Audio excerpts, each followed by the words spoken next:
అదరగొట్టే కారం రంగు రుచి ఆచి కారం పొడి. తెలుగు వారి number 1 choice Telugu matrimony. Ravichandra Reddy గారు నమస్తే అండి. నమస్తే ప్రసాద్ గారు. సార్, లిక్కర్ కుంభకోణం గత ప్రభుత్వ హయాంలో జరిగింది, ఒక పెద్ద సంచలనం.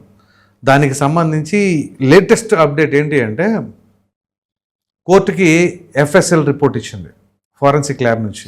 అదేమిటి అంటే, ఫోన్ కాల్కి సంబంధించిన డేటా, కాల్ డేటా, వాట్సాప్ చాటు, గూగుల్ టేక్అవుట్, వీడియోస్ మొత్తం రిట్రీవ్ చేసి, ఇక్కడ ప్రధానమైన అంశం ఏంటి అంటే, ఎప్పుడైతే కూటమి ప్రభుత్వం ఇక ఎన్నికల్లో విజయం సాధిస్తుంది అని చెప్పేసి అక్కడ టీవీలో గణాంకాలు మారుతూ ఉన్నాయి, వీళ్ళకి దడలు మొదలయ్యి ఆ తర్వాత ఇమీడియట్గా ఓ భేటీ నిర్వహించారట.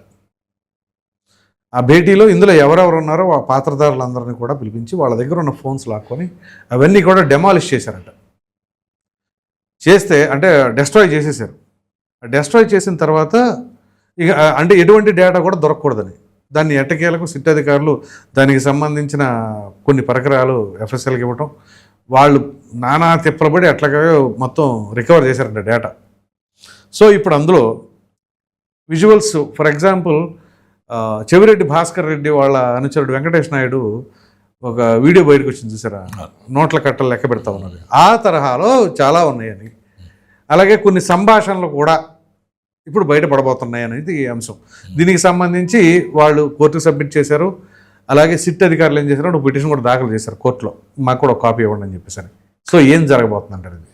ఇది వెల్కమింగ్ నోట్ ఇది. ఎందుకంటే ఏదైతే దర్యాప్తులో పురోగతి, ముఖ్యంగా ఈ లిక్కర్ స్కామ్కి సంబంధించి ఇది రాష్ట్రం అంతా కూడా ఖచ్చితంగా చాలా సీరియస్గా గమనిస్తున్న అంశం. ఈ స్కామ్ ఏమవుతుంది, ఊరికే నోటి మాటలకు పరిమితం అవుతుందా, లేదా అరెస్టులు అయిన వాళ్ళు ఆటోమేటిక్గా 90 రోజులు అయిపోయింది, 180 రోజులు అయిపోయింది, ఇన్ని నెలల తర్వాత వాళ్ళకి బెయిల్ ఆటోమేటిక్గా వచ్చేస్తుంది, లేదంటే వాళ్ళు చెప్పిందే నిజం అని రేపు బెయిల్ తీసుకున్నాక బయట వచ్చి చెప్పినప్పుడు అరే ప్రభుత్వం ఏదో కక్ష సాధింపులు అరెస్ట్ చేసింది అనుకునే అవకాశం ఉంది. కాబట్టి ప్రభుత్వం కూడా ప్రెస్టీజియస్ ఇష్యూగా ఈ విషయాన్ని తీసుకున్నమాట వాస్తవం. రైట్. ఎందుకంటే కేసులు పెట్టిన తర్వాత దాంట్లో సాక్ష్యాధారాలు ట్రంక్ పెట్టెల కొద్దీ కోర్టులకు సబ్మిట్ చేసింది సిట్కి సంబంధించిన అధికారులు.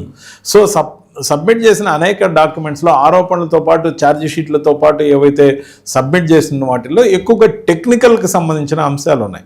అది వాట్సాప్ చాట్ల ద్వారా, వాట్సాప్ వీడియోల ద్వారా, మనీ తరలించిన వాటిని మనీ డంపులకు సంబంధించి, లేకపోతే కొంతమంది సీసీటీవీ ఫుటేజ్లు, గూగుల్ టేక్అవుట్లు, తర్వాత ఏ లొకేషన్లో ఎవరెవరు మాట్లాడుకున్న సీక్రెట్ కాల్స్తో సహా ఆ కాల్స్ను కూడా రిట్రైవ్ చేశారని, దాంతోపాటు వీడియోలు రిట్రైవ్ చేశారని, వాట్సాప్ చాట్లు రిట్రైవ్ చేశారని, గూగుల్ టేక్అవుట్ యొక్క శాంక్టిటీకి సంబంధించి కోర్టులు మరి ఏదైనా అభ్యంతరాలు పెడతాయి, ఇవన్నీ కూడా ఒక సబ్జెక్ట్గా తీసుకొని ఈ సబ్జెక్ట్ మొత్తాన్ని కూడా ఈ టెక్నికల్ ఎవిడెన్సెస్ అన్నిటిని కూడా కోర్టుకు సమర్పించినప్పుడు కోర్టు ఎఫ్ఎస్ఎల్ నివేదిక కోరడం జరిగింది. ఎఫ్ఎస్ఎల్ నివేదిక ఏంటంటే దీంట్లో ఫోరెన్సిక్ సైన్స్ వాళ్ళు ఈ వీడియో నిజమైందేనా, ఇది మార్ఫుడా, ఇది క్రియేటెడా, ఇది ఏఐ జనరేటెడా, లేకపోతే ఏమైనా గ్యాప్ ఉందా, కాపీ పేస్ట్ ఉందా, వాయిస్ అతందేనా, వాయిస్ ఫ్రీక్వెన్సీ మాడ్యులేషన్ కరెక్టేనా, లేకపోతే దానికి ఉన్న టెండెన్సీ మొత్తం కూడా ఈ ఎఫ్ఎస్ఎల్ నివేదిక ద్వారా సో సమర్పించిన వాటిలో నిజం ఎంత అబద్ధం అనేది సిట్ని సంబంధించిన వాళ్ళు సమర్పించిన దాన్ని కోర్టు ఆథరైజ్డ్గా ఎఫ్ఎస్ఎల్ విభాగానికి ఇవ్వడం జరిగింది. ఎఫ్ఎస్ఎల్ విభాగం ఆ రిపోర్ట్ని వాళ్ళు ఫైండ్ అవుట్ చేసిన వాటిలన్నింటినీ కూడా సీల్డ్ కవర్లో కోర్టుకి సబ్మిట్ చేయడం జరిగింది. ఇప్పుడు ఎఫ్ఎస్ఎల్ వాళ్ళని అడిగితే సిట్కి ఇవ్వరు కాబట్టి కోర్టుని మాకు ఒక కాపీ వాళ్ళు సబ్మిట్ చేసిన దాన్ని బట్టిస్తే మేము ఫర్దర్గా ఇంకేమన్నా సబ్మిట్ చేయాల్సింది ఉందా, లేకపోతే మాకు కూడా తెలియకపోతే రేపు కోర్టులో మా తరపున లాయర్లు వాదించేటప్పుడు వాళ్ళు ఏం వాదిస్తారో తెలియని డార్క్నెస్ లో ఉంటాం కాబట్టి వాళ్ళు ఏ వాటిల్లో అబ్జెక్షన్ చెప్పారు, ఏ నిర్ధారించారు అనేది మాకు తెలుసుకునే హక్కు కోసం మేము మిమ్మల్ని విన్నవించుకుంటున్నాం, మాకు ఒక కాపీ ఇవ్వమని అడిగారు. ఇది సమంజసమైన విషయం. ఖచ్చితంగా కూడా చాలా మంది బెయిల్స్ కూడా ట్రై చేయకుండా అక్కడే వంట చేసుకొని తింటూ ఎన్ని రోజులు ఉంచుకుంటారో ఉంచుకొని మన స్థితికి వచ్చేసారు లోపల ఉన్నాడు. ముఖ్యంగా అవునండి, ముఖ్యంగా అలాగే ఉండిపోయారు. ఈ మధ్య లాయర్లు కూడా ఎవరు పోయి వాళ్ళ కోసం బెయిల్ పిటిషన్లు రోజు ఆస్థాన లాయర్ ఉంటే ఉన్నాడు. కానీ నేను అనేది ఏంటంటే బయటకు వస్తే ఏముంది, కార్యకర్తలను ఖర్చు పెట్టి మళ్ళీ ఇప్పటి నుంచి ఎందుకు, ఎలక్షన్ చాలా దూరం ఉంది, ఏం చేస్తాం, బయట పోయి ఇక్కడే ఉంటాం, ఎన్ని రోజులు ఉండించుకుంటారో చూస్తాం అనే కాడికి మొండికి తిరిగి అక్కడే ఉన్నారని అనిపిస్తా ఉంది. సో ఖచ్చితంగా కూడా ఈ అన్నిటికీ పరిష్కారాలు రేపు FSL నివేదిక కాపీ ఏదైతే సిట్కి వస్తుందో సిట్ వాటిని అధ్యయనం చేసి దాంట్లో వాళ్ళకి అనుకూలమైనవి ఉంటే, ముఖ్యంగా కోర్టులో రేపు వాద ప్రతివాదాలు ఉంటాయి కాబట్టి ఇది పెద్ద ఎత్తున జరగబోతుంది అనేది నాకున్న సమాచారం. ఖచ్చితంగా కూడా దీంట్లో నిజ నిర్ధారణ జరిగి తీరాలి. ప్రజల యొక్క ఆరోగ్యం, ప్రజల యొక్క డబ్బుని ఎవరైతే నిజంగా నిర్లక్ష్యం చేశారో వాళ్ళకి శిక్షలు పడాలి. అంటే ఇప్పుడు మీరు చెప్తున్న దాని ప్రకారం బయటకు వస్తే ఖర్చులు అవుతాయి అంటే, చెవిరెడ్డి లాంటి రాజకీయ నాయకులకైతే అది అట్లాంటిది మీరు చెప్పిన దాంట్లో ఓకే అనుకోవచ్చు.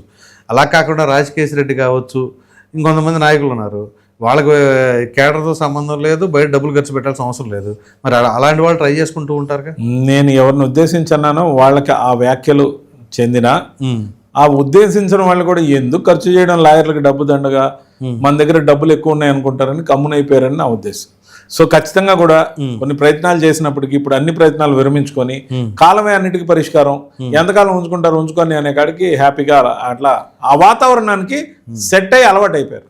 అయితే ఇక్కడ చాలా కీలకమైన అంశం ఒకటి ఉందండి.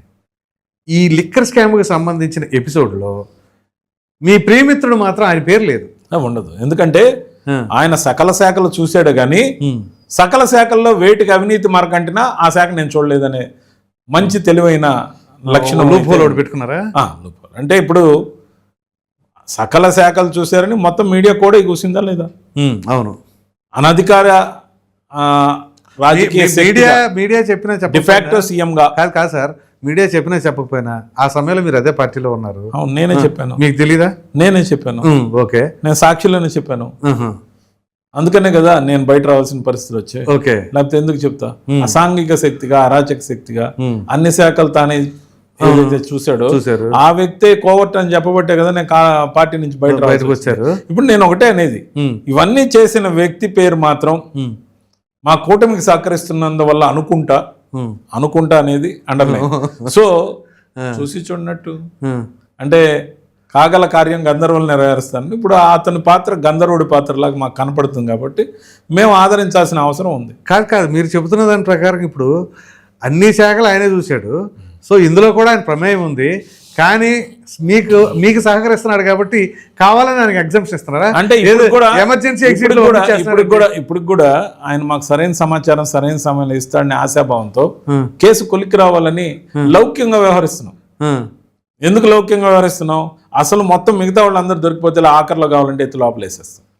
అలా అంటే నేను అనేది ఏంటంటే ఖచ్చితంగా కూడా కేసు పురోగతి, కొన్ని దగ్గర అప్రూవర్లు అంటారు, ఆ విధంగా అప్రూవర్లకు మించి పనిచేస్తున్నప్పుడు మనం దాన్ని వెల్కమ్ చేయాలి కేసు ఇంట్రెస్ట్ లో ఖచ్చితంగా కూడా. అంటే ఇక్కడ మీరు చెప్తున్న గతంలో మాట్లాడిన దానికి ఇప్పుడు చెప్తున్న దానికి ఎవరి బెనిఫిట్స్ వాళ్ళకు ఉన్నాయని చెప్పేసి అనుకోవచ్చు అంటారా? ఎట్లాగంటే ఎవరి బెనిఫిట్స్ వాళ్ళకి కాదు, ఇక్కడ ప్రభుత్వానికి కొత్తగా వచ్చే బెనిఫిట్ ఏం లేదు, కానీ ఆ వ్యక్తి వల్ల ఈ ప్రభుత్వంకి ఉపయోగంతో పాటు ముఖ్యంగా ప్రభుత్వం తీసుకున్న ఈ చర్యని పూర్తి చేయడం కోసం, రాష్ట్ర ప్రజలకు జరిగిన నష్టాన్ని పూర్తిగా పూడ్చడం కోసం ఉపయోగపడే ఇన్ఫర్మేషన్. నేననే క్వశ్చన్ పూర్తి అవ్వలేదు సార్, మీరు క్లియర్గా అర్థం చేసుకోండి. ఎవరి బెనిఫిట్స్ వాళ్ళకే అంటే దీనికి సంబంధించిన ఇన్ఫర్మేషన్ అంతా ప్రభుత్వానికి ఈయన సహకరించడంతో పాటుగా ఇదంతా జరిగి ఎస్టాబ్లిష్ అయితే ఈయనకి పార్టీలో మంచి స్వింగ్ వస్తుందా అనేది. స్వింగ్ కాదు, ఎవరు పోటీ లేకుండా ఇప్పటికే పోయారు కదా. అదే ఎవరు మిగిలారు? యోగి భోగి అని ఎవరు మిగిలిన? సో మొత్తం ఆయనే సర్వం సహా పార్టీకి అప్పట్లో డిఫాక్టో సీఎం, ఇప్పుడు de facto leader of that party YCP కబ్జాలో ఉంది. సో ఖచ్చితంగా కూడా తన పెత్తనం తెల్లారకుండా ఉండాలంటే, తన పెత్తనం రోజు రాత్రిలాగా నడుస్తూనే చీకట్లో ఉండాలంటే ఖచ్చితంగా నాకు చుట్టూ ఉన్న అందరూ ఎలిమినేట్ అయిపోవాలి. ముఖ్యంగా రాజకీయంగా ఎలిమినేట్ అయిపోవాలి. వీలైతే అన్ని పార్టీలు వదిలేసి అందరూ వెళ్ళిపోవాలి, లేకపోతే జైలులోకి వెళ్ళిపోవాలి. అప్పుడు నేను చెప్పిందే వేదం, నేను చెప్పిందే రాగం అన్నట్టు నడుపుకుంటా ఉన్నాడు పార్టీని. ఈ రోజున వైఎస్ఆర్సీపీ పార్టీ జగన్మోహన్ రెడ్డి గారు నాయకుడిగా ఉన్నప్పటికీ పార్టీ అతని కబ్జాలో ఉందనేది మాత్రం నిర్వివాదమైన అంశం. సో ఖచ్చితంగా దీనికి సంబంధించిన దాంట్లో అయితే కొంచెం పెద్ద పేర్లు వస్తాయంటారా? రావచ్చు, ఎందుకంటే ఖచ్చితంగా కూడా FSL నివేదికలో ఇచ్చిన పేర్లకు సంబంధించిన ఆధారాలు దొరికితే చాలు. ఖచ్చితంగా చాలా మంది అరెస్టులు ఇంకా జరుగుతాయి. రైట్ సార్, థ్యాంక్ యూ అండి.